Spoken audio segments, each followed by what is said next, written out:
네, 우리 수정교 성도님들 오래간만인 것 같습니다. 네,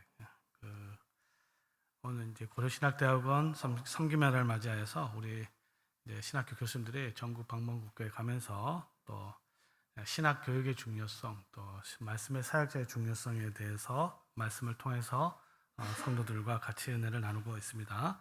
오늘 본문 말씀을 통해서 오늘은 특별히 이 복음 전하는 자의 중요성, 특별히 그 복음 전하는 자의 아름다움에 대해서 말씀을 통해서 상고해 보고자 합니다.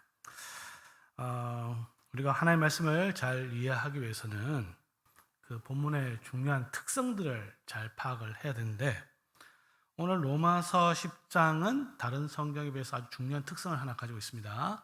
그거는 뭐냐? 이 로마서 10장은 다른 어떤 성경에서보다 구약 성경을 굉장히 많이 인용하고 있습니다. 구약 성경을 많이 인용하고 있다. 이게 무슨 뜻일까요? 그것은 뭐냐면 이 신약의 바울 사도의 말씀을 이해하기 위해서는 자기 소견에 옳은 대로 성경을 보는 것이 아니고 구약 성경의 관점에서 구약 성경이 이해한 대로 하나님의 말씀을 읽어야 한다.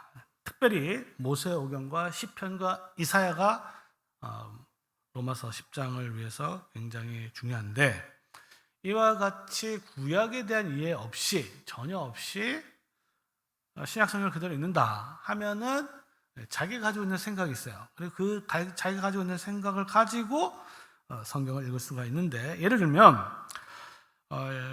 11절에 보니까 누구든지 그를 믿는 자는 부끄러움을 당하지 아니하리라. 또 13절에 보니까 누구든지 주의 이름을 부르는 자는 구원을 받으리라 이렇게 됐습니다. 누구든지 주의 이름을 부르면 구원을 받는구나. 그럼 우리가 어떻게 해야 될까요? 열심히 나가서 전도해야 되겠구나, 이런 생각을 또 할 수 있겠죠.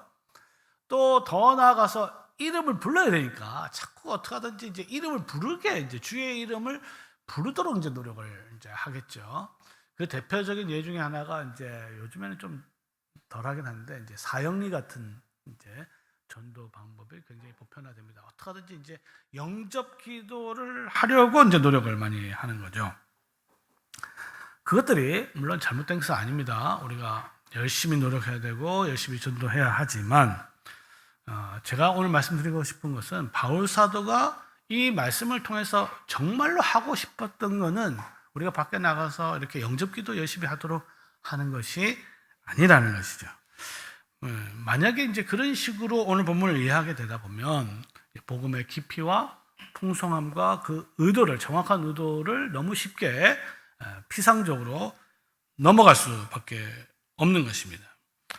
예를 들어서 누구든지 주의 이름을 부르면 구원을 얻으리라. 이것은 이제 소위 알미니우스적으로 해석할 수가 있어요. 그러면 어떻게 하면 인간의 노력이나 열심이나 이런 것을 이제 강조할 수가 있겠죠. 그러면 구원에 있어서 하나님의 주권이라든지 하나님의 예정은 굉장히 약화될 수밖에 없습니다. 물론 모든 성도들은, 모든 교회는 열심히 전도를 하고 그래서 주의 이름 부르고 해야 교회가 성장을 하는 것은 분명한 사실이지만, 제가 오늘 강조하고 싶은 것은 그것이 오늘 본문을 통해서 사도 바울이 하고자 하는 말은 아니다라는 것을 말씀드리는 거예요. 자, 누구든지 주의 이름을 부르는 자는 구원을 얻으리라라는 것도 사실은 사도 바울 자신의 고유한 말은 또 아니죠. 왜냐? 사도 바울은 이 말씀을 역시 구약 성경에서 인용하고 있기 때문입니다. 구약 성경 요엘 2장 32절을 인용한 거예요. 그러니까 바울 사도도 자기가 하고 있는 말이 내 말이 아니다. 구약에서 했던 선지자 요엘에 있는 말씀을 그대로 인용하고 그 말씀에 근거해서 내가 너에게 설명하고 있다라는 것을 강조하고 있습니다. 자, 그렇다면 바울 사도의 이 말을 이해하기 위해서는 좀 찾아봐야 되겠죠. 그냥 요 말만 딱 인용해서 끄집어내서 이것만 이해할 것이 아니라 요엘 선지자가 도대체 무슨 의도로 이 말씀했는지를 살펴보면 이렇게 돼 있어요. 누구든지 여호와의 이름을 부르는 자는 구원을 얻으리니. 이거는 그대로 인용한 겁니다. 그렇죠? 이들이니. 근데 그 다음에 빠져 있죠. 그 다음에 어떻게 되냐면 요에서가 왜냐하면 이는 누구든지 여호와의 이름을 부르는 자는 구원을 얻는데 왜 그렇게 되었느냐? 나 여호와의 말대로 시온산과 예루살렘에 피할 자가 있을 것이다. 그리고 남은 자 중에서 나 여호와의 부름을 받는 자가 있을 것이다 그랬어요. 그러니까 여기서 여호와의 선지자에 따르면 이 누구든지는 아무나라는 의미를 갖지 않습니다. 그렇죠? 여호와의 선지자의 말씀을 그대로 받으면 그 누구든지는 아무나가 아니고 적어도 피할 자, 그 다음에 남은 자, 그리고 이 피할 자, 남은 자가 정확하게 누구냐? 여호와 하나님께서 부르시는 자. 우리가 이제 웨스트민스터 신앙고백서는 효과적 부르심이라 보통 얘기하는데 부르심을 받은 자예요. 자, 그러면 이 피할 자, 남은 자, 부르심을 받은 자는 누구다? 그럼 이들 누구냐? 간단하게 말하면 하나님께서 택하시고 예정하시고 부르신 자들을 의미하는 것이죠. 그런데 바울 사도는 이 요에서의 말씀 어떻게 적용시키냐면 12절에 유대인이나 헬라이나 차별 없이 이렇게 되어 있습니다. 그러니까 바울 사도가 지금 요엘 선지자의 말씀을 가지고 이제 말하려고 하는 것은 뭐냐면 이제 시대가 바뀌어서 유대인이나 헬라이나 차별 없이 구원을 받는 시대가 되었다. 이것을 보면 이제 우리 소위 개혁파 신학자들이 얼마나 성경을 올바로 이해했는지를 알 수 있는 것이죠. 이것은 누구든지 주의 이름을 부르면 구원을 받는다. 이것은 소위 알미니우스적으로 해석될 것이 아니라 결국 이것을 통해서 바울 사도가 이야기하는 것은 하나님의 예정과 하나님의 부르심을 강조하고 있음을 알 수 있습니다. 자, 근데 이 본문에서 이제 강조하는 건 뭐냐면 어떻게 해서 또는 어떤 과정을 통해서 주의 이름을 부를 수 있게 누구나 차별 없이 부르심을 얻을 수 있게 되는가 이거를 이야기하고 있는데 그 핵심 뭐냐면 이전과는 달리 시대가 바뀌었다는 거예요. 이전에는 누구나 헬라이나 유대인이나 차별 없이 부를 수 있는 시대가 아니었습니다. 이전에는 특별하게 정한 사람들만 하나님의 이름을 부르고 구원을 받았어요. 그렇죠? 그런데 어느 순간에 바뀌었습니다. 언제 바뀌었냐? 예수 그리스도께서 승천하고 부활하셔서 온 세상의 주가 되고 나서 이게 바뀌었다는 것이죠. 자, 그런데 사실은 이제 바울 사도가 이 편지를 쓸 때만 하더라도 사실은 헬라인들은 주의 이름을 사실 부를 수가 없었어요. 오직 아브라함 후손 유대인들만 주의 이름을 부르는 그와 같은 시기였습니다. 자, 그런데 예수 그리스도께서 부활하시고 교회가 생기고 나서 이제 이방인들도 주의 이름을 부르기 시작했다는 거예요. 자, 그럼 질문이 생기는 거죠. 이방인들도 사실 우리도 마찬가지인데 이방인들도 주의 이름을 부르는데 이들도 똑같이 우리와 같이 구원을 받을 것인가? 라는 질문이 생깁니다. 우리는 전통적으로 구약 말씀에 따라서 예배드리고 여호와 이름을 불러서 구원을 받는데 이방인들 전혀 우리가 상관없는 이방인들도 와서 주의 이름을 부른다고 구원을 받아? 뭔가 더 해야 되는 거 아니야? 라고 했을 때 그렇지 않다는 거죠. 여기서 이제 중요한 이제 원리가 있어야 됩니다. 그건 뭐냐면 사실 구약 시대에는 오직 여호와 하나님만 섬겼죠. 그리고 그것을 섬길 수 있는 사람은 이스라엘 사람들만 섬겼습니다. 그럼 질문이 생기죠. 이스라엘의 하나님, 유대인의 하나님, 그 다음에 히브리인의 하나님이 과연 모든 온 세상의 하나님이 될 수 있는 것인가? 라는 질문이 생깁니다. 이거는 오늘날 우리에 너무나 이제 당연한데요. 사실은 조금만 생각하면 이게 그렇게 당연하지 않는 걸 쉽게 알 수 있습니다. 여러분 밖에 나가서 불신자하고 또 예수 안 믿는 가족들하고 뭐 이야기 한번 해서요. 요즘에 조금 덜하지만 이런 질문들 많이 받아보셨을 겁니다. 야, 너네는 왜 유대인의 하나님을 섬기냐? 너네는 왜 이스라엘 하나님을 섬기냐? 대한민국의 사람은 대한민국의 신을 섬겨야 되고 일본 사람은 일본의 신을 섬겨야 되고 유대인의 신은 유대인을 섬겨야 되는 거 아니냐? 이와 같은 질문을 많이 한단 말이에요. 우리 성도님 여기 대해서 어떻게 생각합니까? 사실 이거는요 민족 감정을 자극하기 때문에 굉장히 사실 이렇게 설명하기 어려워요. 그렇죠? 야, 이런 질문들하고 이 도전들 할 때 이걸 도대체 어떻게 설명해야 되냐? 사실 이 설명하기가 쉽지 않습니다. 자, 그런데 사실은 이건 좀 말이 안 되는 거예요. 대한민국의 신이 따로 있고 이스라엘, 일본의 신이 따로 있고 각 민족의 신이 있다는 것은 그야말로 옛날 사고방식이죠. 사실 바울이 이 복음을 전할 때만 그때만 하더라도 모든 사람들이 다 이와 같은 식으로 생각을 했습니다. 각 나라는 각자의 신을 섬기는 거죠. 자, 그런데 여기에 대해서 이스라엘 하나님 여호와 하나님은, 이제 유대교는 유의 신을 이야기하는 거죠. 신은 여러 개가 아니라 오로지 하나만이다. 자, 근데 유대교와 기독교 차이는 뭐냐? 유대교는 뭐예요? 신은 오직 여호와 하나님만이 신인데 이 신은 누구를 위한 신이에요? 오직 선택받은 유대인만을 위한 신이라는 거죠. 이게 기독교와 유대인의 차이입니다. 사실 우리가 섬기는 하나님, 이스라엘 하나님 맞죠? 맞습니까? 유대인 하나님 맞죠? 그 다음에 히브리인의 하나님이잖아요. 여호와 하나님이잖아요. 근데 이 하나님을 우리 하나님을 받아들이게 된 겁니다. 자, 근데 이제 정확하게 논리적으로 따지면요, 이 세상에 만약에 신이 하나만 존재한다면, 그렇다면 그 신이 어느 나라의 신과 상관없이 그 신은 무조건 유일하게 참된 신이어야 되고, 그리고 또 뭐야? 온 세상의 신이 되어야만 하는 거죠. 사실 이게 논리적이죠. 그런데 그 당시에는 전부 다 어떤 생각을 가지고 있었냐? 각 민족은 자신들만의 신이 있어야 되고, 그것이 너무나 당연하다고 생각했는데, 여기에 대해서 바울 사도는 뭐라고 얘기했냐? 무슨 소리냐? 예수 그리스도께서 승천하셔서 하늘에 오르셔서 새로운 왕이 되시고 온 세상의 임금과 주가 되시고 유일하시고 참된 신이 되셨다. 자, 그러니까 그런데 이방인들도 주의 이름을 부르기 시작했다는 것은, 즉 요엘서에서 예언한 대로 모든 민족들이 하나님의 백성이 되기 시작했다는 것을 의미합니다. 그건 뭐냐 하면요, 이제 시대가 바뀌어가지고 이스라엘 백성들이, 유대인들이 전혀 다른, 전혀 반대되는, 전혀 상종할 수 없는 그와 같은 민족들을 자신의 가족으로 받아들여야 된다는 것을 의미하게 되었습니다.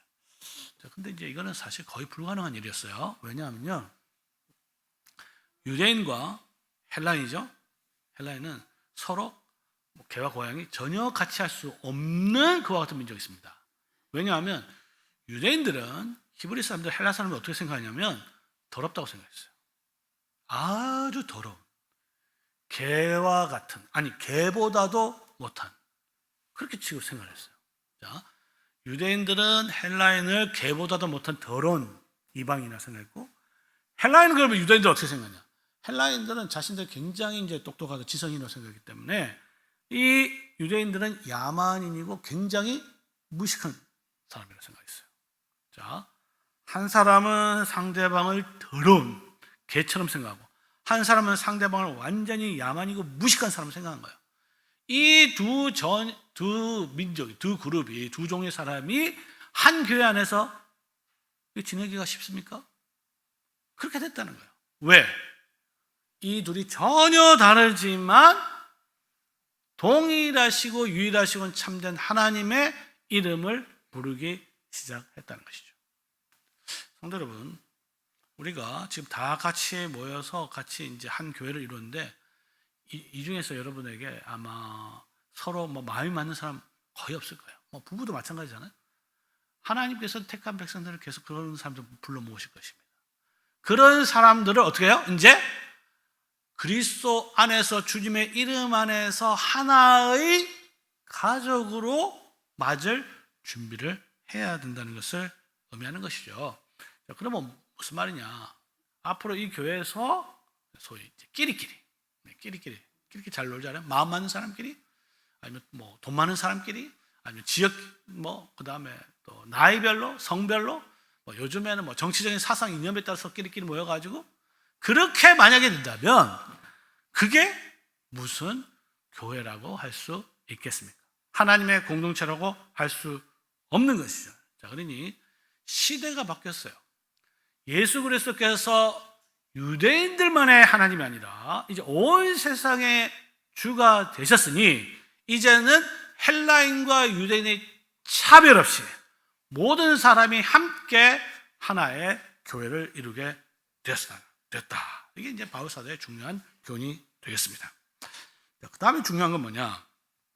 그러면 어떻게 해서 어떤 과정을 거쳐서 이 이방인, 특별히 이방인들이, 헬라인들이 주님의 이름을 부르게 되었는가? 사실은 이제 우리는 이방인들이죠. 원래 유대인들 아니잖아요. 여러분들 스스로 한번 잘 생각해 보시기 바랍니다. 여러분의 삶을 통해서 한번 보면 수종교회 오늘 보니까 50년 됐는데 50년 전에는요 이 수종교회 없었습니다. 여기 아무도 없었어요. 여기 아마 나이 드신 분들도 수종교회는 없었습니다. 그렇죠? 수종교회 없었어요. 더 나아가서 한 30년 전에는요 조선이라는 땅 자체 아예 교회가 없었습니다. 도대체 오늘날 이렇게 몇 번만 되는 하나님의 백성들이 생겼는데 이게 도대체 어떻게 가능하게 됐냐? 도대체 어떻게 해서 이 수종교회가 여기 세워지게 됐냐? 이거 한번 잘 생각해 봐야 되는 거죠. 성경을 통해서 확신해야 되는 겁니다. 자, 오늘 본문에서 이 질문에 대해서 사도 바울이 답변을 주고 있습니다. 그 답변은요, 굉장히 논리적인 답변이에요.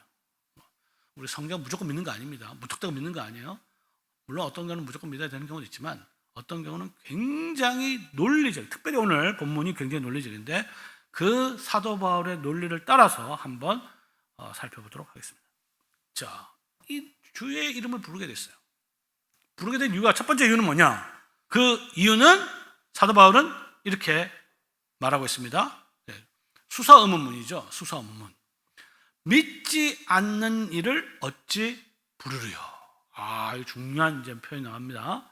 그들이 부른다. 여러분들 지금 주의 이름 부르고 예배 드린다. 그 첫 번째 이유가 뭐예요? 믿기 때문이라는 거죠. 믿기 때문에. 마음으로 믿고 그 다음에 입으로 시인하는 거예요. 입으로 고백하는 거죠. 오늘 본문에도 나와 있죠. 내가 만일 내 입으로 예수 주로 시인하고 하나님께서 그를 죽은 자 가운데 살리신 것을 내 마음에 믿으면 마음으로 믿고 입으로 고백하는 거죠. 같은 겁니다. 그러니까 믿음이라는 건 우리 안에 있는 거잖아요. 이 안에 있는 걸 밖으로 끄집어내서 밖으로 드러내는 것을 고백이라고 합니다. 그래서 신앙 고백이라는 말을 쓰죠. 믿음을 고백하는 겁니다. 그러니까 믿었기 때문에 주의 이름을 입으로 부르게 되었다는 것이죠. 저 개인적으로 말씀을 드리면요, 저는 저희 할머니 때부터 신앙생활을 했는데, 그리고 이제 저 손자까지 이제 믿음의 가정을 이루게 되는데, 그러니까 저희 할머니 전만 하더라도요, 저희 가정은 주의 이름을 아예 알지도 못했어요. 그런데 저희 할머님이 신앙을 받게 되고 그 핍박 속에서, 그리고 저희 아버님 목사님 되고 또 저한테 오고 저희 아들 또 손자까지 이렇게 이어지게 되는 것이죠. 그러니까 이전에는 다른 신을 섬기고 별신을 다 섬겼겠죠. 우리 집안 저 위로 올라가면. 그런데 이제 그 이름을 부르지 않고 예수 그리스도를 이름을 부르고 그 신을 나의 신, 우리의 신, 우리 가정의 신으로, 구주로 받아들이고 믿기 시작했어요. 그 믿었기 때문에 그 결과로서 예배 시간에 주의 이름을 부르게 되었다는 것입니다. 자, 이제 첫 번째 답을 얻었어요. 그럼 또 생각을 해봐야 되겠죠. 또 생각을 해보자 이거예요. 도대체 그럼 그 사람들 어떻게 믿게 됐냐? 우리가 어떻게 믿게 되느냐? 그 이유는 오늘 사도 바울이 또 이제 논리적인 아주 중요한 답을 하죠. 뭡니까? 듣지 못한 이를 어찌 믿으리요? 뭔가를 들었다는 거예요. 그렇죠? 들었기 때문에 믿는 겁니다. 믿음은 어디서 나와요? 들음에서 나오는 거죠. 보는 데서 나오는 거 아닙니다. 참고로 그 당시 이 종교를 비교해 보면 극명한 차이가 있어요. 기독교의 종교와 이방인의 거짓 종교의 차이는 뭐냐면요, 거짓 종교는 보여주는 종교입니다. 뭔가를 자꾸 보여주려고 그래요. 참된 종교는 들려주는 종교입니다. 말씀을 들려주는 거예요. 하나님은 보이지 않으니까 그 보이지 않는 하나님을 자꾸 이방인들 자꾸 뭔가를 보여줘가지고 막 그리든지 조각을 하든지, 그죠? 예를 들어서 제가 작년에 이제 그리스 이제 역사 탐방을 했는데 그리스 가보니 그러니까 그 종교를 갖다 비교해 보면 알잖아요. 이 그리스 종교는요, 헬라 종교는 그냥 으리으리해요. 신전도 으리으리하고 가보면 휘황찬란하고 거기에 횃불 불 같은 거 비치면 정말 찬란하고 그냥 조각들도 너무너무 아름답고 멋있고 그죠. 근데 교회 가보면 뭐가 있습니까? 교회 뭐 아무것도 없어요. 교회 가보면 사실 세 개밖에 없는 거죠. 가운데는 그냥 나무로 된 또는 돌로 된 말씀을 전하는 강대 책상 하나 있는 거예요. 강단 하나 있는 거예요. 오른쪽에는 주로 성찬상, 테이블, 식탁 하나 놓여 있는 거예요. 옆에는 세례를 할 수 있는 쟁반 하나 놓여 있는 거예요. 그게 전부 다입니다. 아무것도 없어요. 그러니 세상 사람들이 보기에는요, 어떻게 보면 야, 이방 종교는 뭐 볼 것도 많고 건물도 의리하고 뭐 시설도 좋고 뭐. 그런데 교회는 가면 뭐 아무도 없어요. 그런데 그들이 어떻게 믿게 되느냐? 무엇을 통해서 믿었어요? 들었기 때문에. 말씀을 들음으로 믿게 되었다는 것이죠. 그래서 들음을 통해서 믿게 되었고 믿음의 결과로 부르게 되었다는 것입니다. 자, 그러면 이제 또 질문을 또 해야 되는 거죠. 도대체 그럼 그 사람들은 어떻게 듣게 됐냐, 그렇죠? 어떻게 되느냐? 거기에 대한 답이 뭡니까? 어떻게 듣게 됐어요? 아무나 어떻게 듣게 됐어요? 전파하는 자가 없이 어찌 들으래요? 그냥 듣는 거 아니에요. 그 당시에는 뭐 그죠? 녹음기가 있고 인터넷 뭐 이런 거 없었잖아요. 그 사람이 들을 수 있는 유일한 방법은 뭐냐? 누군가는 그것을 들려줬기 때문에 전파하는 자가 있었다. 전하는 자가 있었다는 거죠. 이것은 이제 좀 그 당시 상황을 좀 비유해 보면요, 이거예요. 여기서 전파한다라는 것은 왕이 어떤 사실을 공포하는 거예요. 왕이 선포하고 공포하는 겁니다. 간단히 말해서 왕이 바뀌었어요. 왕이 바뀌었습니다. 왕조가 바뀌었어요. 바뀌었으면 오늘날에는 대통령이 바뀌었다 칩시다. 대통령이 바뀌었어요. 바뀌면 여러분들이 그 대통령이 바뀐 걸 어떻게 합니까? 텔레비전 틀면 나오는 거죠. 신문 보면 아는 거죠. 인터넷 보면 나오는 거예요. 그 당시는 텔레비도 없고 인터넷도 없고 아무도 없잖아요. 그럼 그 당시 일반 백성들은 정말 어둠의 세력에서 노예처럼 생활하는 그 사람들이 왕이 바뀌었던 걸 도대체 어떻게 알게 되느냐? 그럼 그것은 바로 왕이, 그렇죠? 그 소식을 전하는 자가 있었다는 거죠. 전하는 자가 있었기 때문에 그것을 듣게 되고, 듣게 되었을 때 그것을 믿게 되고, 믿게 되어서 부르게 되었다는 것입니다. 자, 그러면 이제 이걸로 끝이냐? 마지막 하나 남았어요.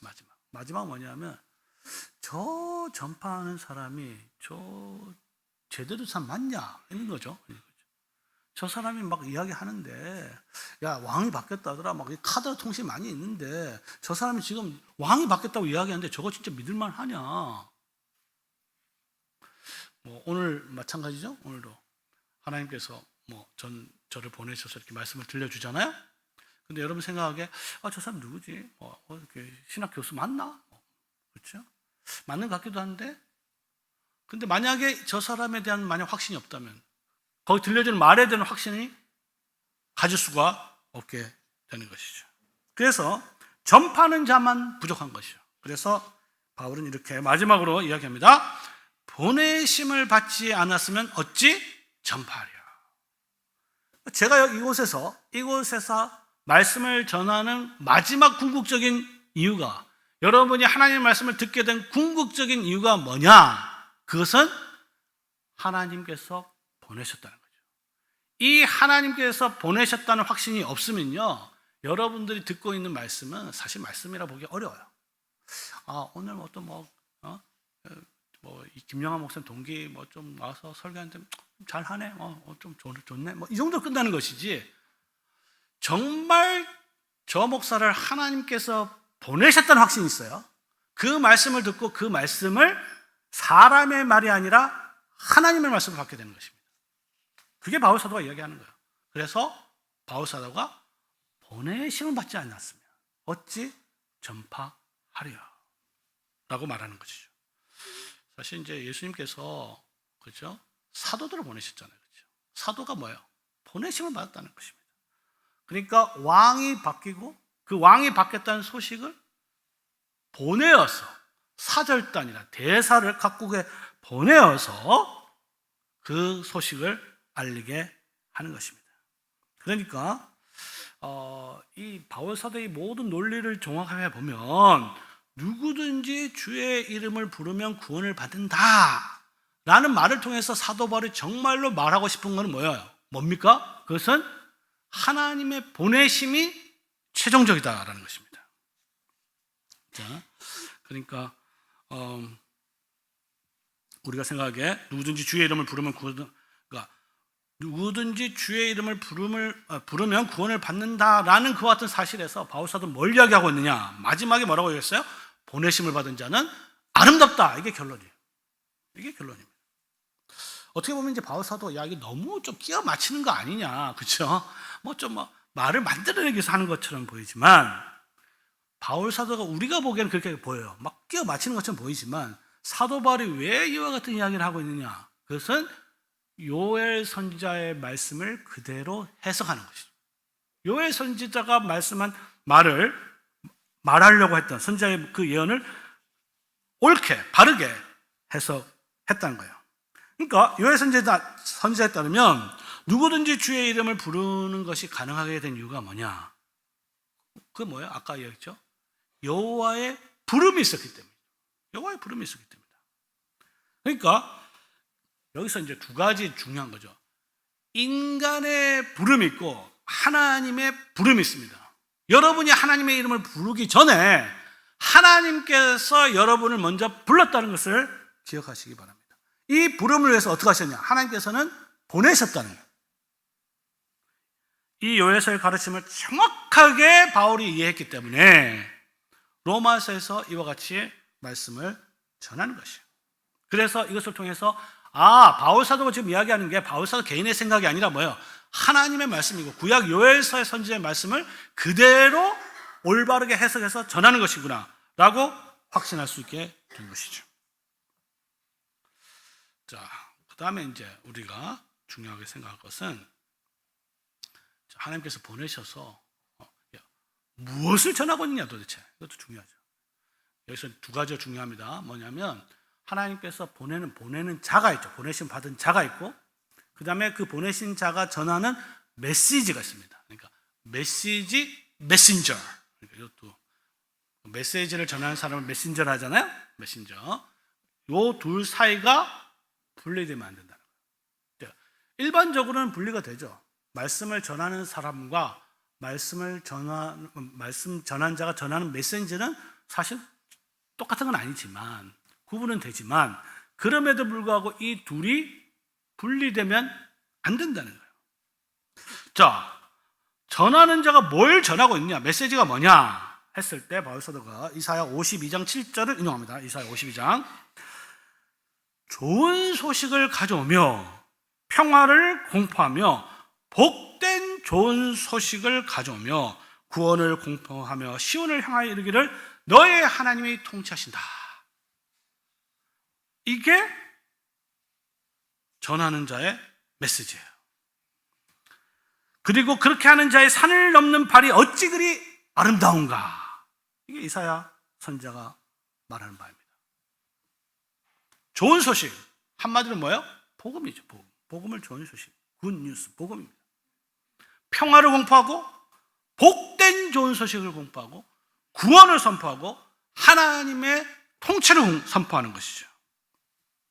사실 이것은 이제 이사야가 이제 예언한 거잖아요. 예언한 것인데 이스라엘 백성들이 바벨론, 거대한 제국 바벨론으로부터 해방되는 것을 지금 선포하는 겁니다.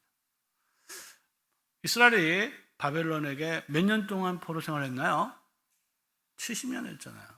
우리나라 일제 몇 년 했습니까? 35년 했잖아요. 딱 절반이에요, 어떻게 보면. 35년 치하에서 우리가 해방됐을 때도 우리가 얼마나, 저는 그때 태어나지도 않았지만 얼마나 기뻐했습니까? 그렇죠? 사진 기록들을 보면. 근데 70년이에요. 70년 끝나고 나서 그 포로기가 끝나는 그 소식, 얼마나 복되고 정말 감격스러운 소식 아니겠어요? 그렇죠? 뭐 우리 마라톤 아시지 않습니까? 마라톤.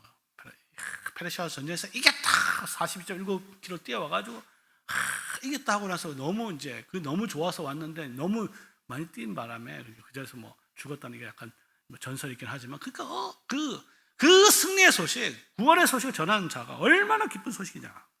그리고 그것을 전하기 위해서 그 강, 산, 계곡 넘어가는 그 발이 얼마나 아름다운가. 자, 이제 이 소식을 듣는 자의 입장에서 한번 볼까요? 자, 왕이 바뀌었어요. 그렇죠? 왕이 바뀌었는데 저 멀리 이스라엘 땅에는 몰라요. 여전히 모르면 어떻게 됩니까? 왕은 바뀌었지만 이 소식을 듣지 못하면 그 사람은 뭐예요?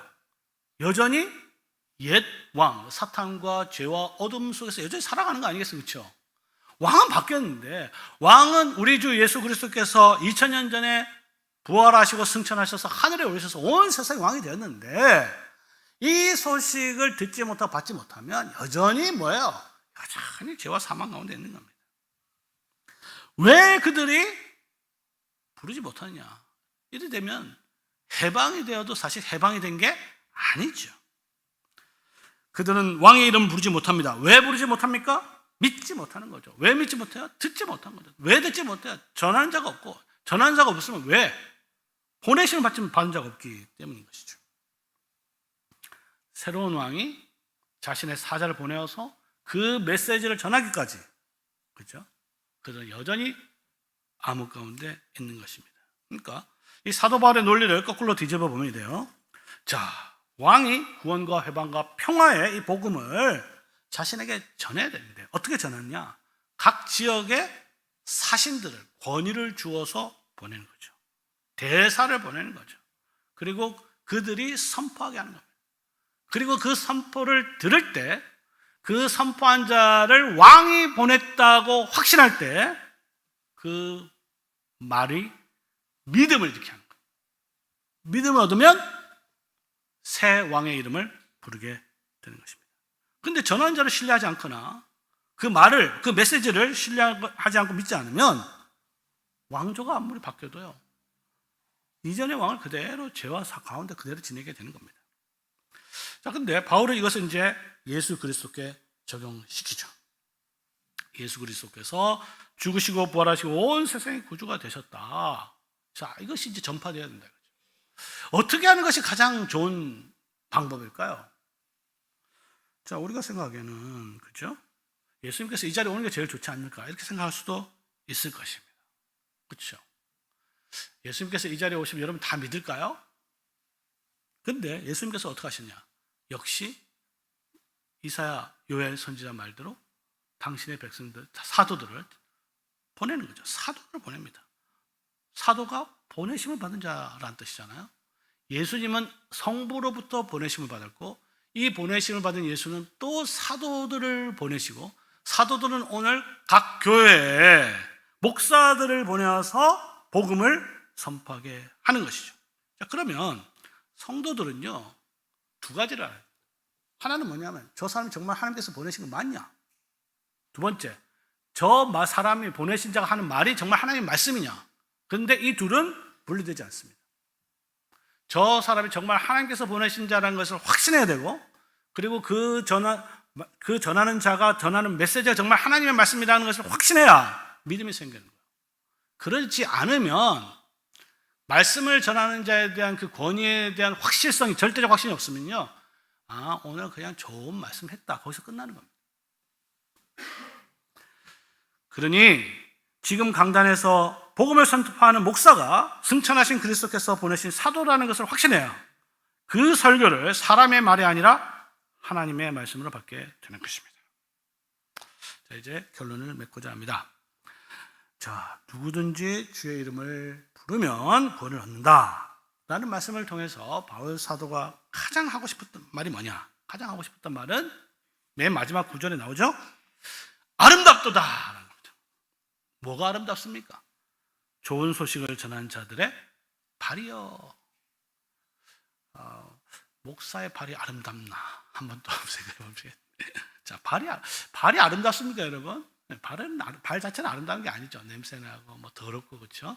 자, 왜 이렇게 사도는, 선지자는 이렇게 복음 전하는 자의 발이 아름다운가? 어떻게 보면 예수님께서, 우리 하나님께서는 훨씬 더 효과적인 방법을 사용하지 않고 전하는 자들의 발을 사용하는 것이죠. 그런데 고린도전서에 이렇게 말씀하고 있습니다. 우리가 생각하기에는 이 설교와 전파, 선포 굉장히 미련한 것처럼 보이지만, 그렇죠? 하나님께서는 이게 가장 지혜로운 방법인 거죠. 하나님은 전도의 또는 설교의 미련한 것을 통하여서 구원하시기를 기뻐하셨다. 이게 하나님의 뜻이에요. 그리고 이 말씀의 설교가 구원을 위한 가장 확실한 방법이라는 것입니다. 그리고 그 일을 하는 자의 발이 아름다운 것이죠. 그러니까 왕이 바뀌었고 새로운 통치자가 있고 그 사람, 그것을 받은 전령이죠. 전령이 막 사는 그 험한 산지를 넘어서 가는, 정말 뛰어가는 그 발, 얼마나 아름다운가, 소중한 발인가. 좀 비유를 들자면요, 네덜란드에 이제 고흐라는 아주 유명한 그 화가가 있습니다. 고흐. 한번 다 미술을 몰라도 한번 들어봤을까요? 굉장히 유명한 이제 화가인데, 세계적으로 유명한 화가인데, 그 고흐가 그렸던 그림이 이제 몇 가지가 있는데, 해바라기를 굉장히 많이 그렸고요. 그 다음에 많이 그렸던 그림이 뭐냐면 신발을 많이 그려요. 신발. 그리고 그 신발은 그냥 예쁜 신발, 여성들이 신데렐라 그 유리구두 이런 게 아니고요. 어떤 신발을 그렸냐? 그냥 작업화를 그렸어요. 작업화. 군화 같은 작업화. 그 작업화는 주로 이제 탄광에서 일하던 노동자들이 밖에 나오자마자 바로 풀어 헤친, 끈이 흩어져 있는, 그대로 그것을 그렸습니다. 성도 여러분, 그 신발이 아름답습니까? 왜 고흐는 그걸 그렇게 많이 그렸을까요? 왜 그것을 아름답다고 생각했을까요? 그 신발은요, 누구의 신발이냐? 우리 아버지들의 신발이에요. 아버지들이 자기 가족을 먹여 살리기 위해서 그 탄광에 들어가서 목숨을 걸고, 그 더럽고 열나고 그냥 땀으로 뒤범벅하고 그냥 석탄을 뒤집어 쓴 그 일을 하고 와가지고 전부 다 그냥 껌둥이처럼 해가지고 와가지고 신발을 갖다 벗어내는 그 신발이 우리가 보기에는, 일반적으로 보기에는 냄새나고 더러운 신발이죠. 절대 아름다울 수가 없습니다. 그러나 이 천재 화가인 고흐에는 그게 정말 아름답게 보인 거예요.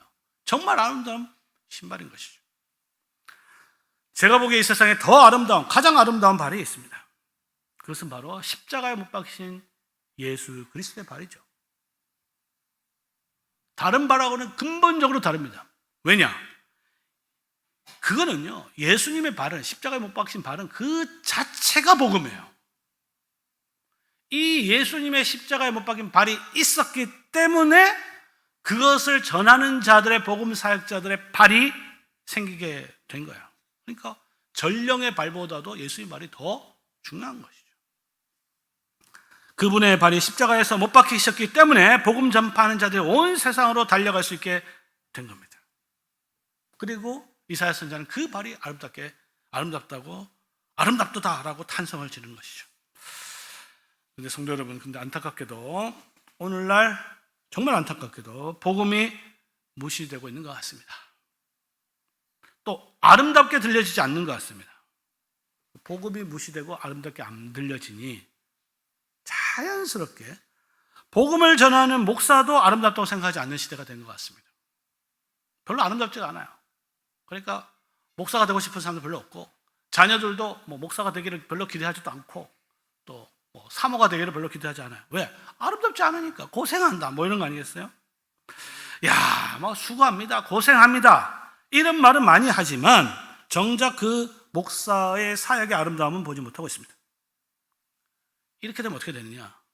목사의 아름다움을 보지 못하면 그 결과는요, 많은 젊은이들이 복음 사역자를 지원 안 하게 되고 떠나게 됩니다. 결국 어떻게 되느냐? 복음 선포의 아름다움이 회복돼야 되고요, 그와 더불어서 복음 전하는 자의 사역이, 그 아름다움도 같이 회복돼야 되는 것이죠. 그러니까 복음이 회복돼야 되고, 이어서 복음 전하는 자의 발의 아름다움도 회복돼야 된다는 것입니다. 복음 전하는 자가 아름답고 존귀하게 보이지 않는다면 복음도 아름답거나 존귀하게 보는 것은 사실 불가능해요. 그렇죠? 왜? 복음과 복음 전하는 자, 메신저는요 구분되지만 분리된 게 아니기 때문입니다. 승천하셔서 온 세상의 왕이 되신 그리스도는 말씀의 사역자를 각 교회에 보내셔서 복음을 전파하고 그 복음을 듣고, 그렇죠? 전파하는 그 복음을 듣고 믿는 자는 어떻게 됩니까? 누구든지 차별 없이 구원하실 것입니다. 이 구원의 복이 복음 전하는 자의 발이 얼마나 아름다운지를 확신하는 우리 수정교회 성도들에게 늘 함께 하시기를 성부와 성자와 성령의 이름으로 축원합니다. 아멘.